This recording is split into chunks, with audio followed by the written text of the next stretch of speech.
Ecco, la notizia è sostanzialmente questa. Don Giampaolo Vianin viene oggi eletto vescovo di Chioggia.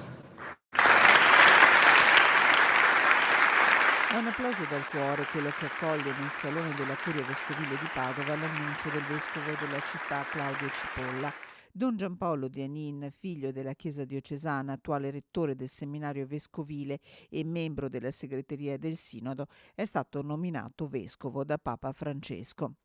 Nato a Teolo, prete del 1987, Don Giampaolo Dianin è insegnante di morale sessuale e familiare presso la Facoltà Teologica del Triveneto.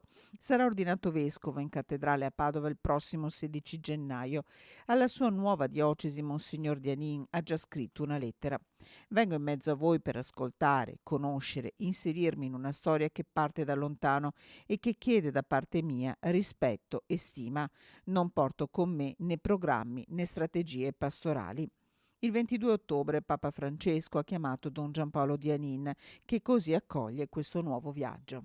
Sono stati giorni un po' di subbuglio questi, subbuglio interiore, e confesso che qualche volta è venuta anche la tentazione di mangiarmi quel sì che avevo detto il 22 ottobre scorso alla chiamata di Papa Francesco.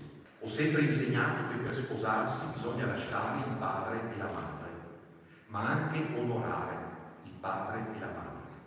Visto che porterò come vescovo un anello sponsale, sento giusto rendere onore alla mia diocesi che mi è stata padre e madre.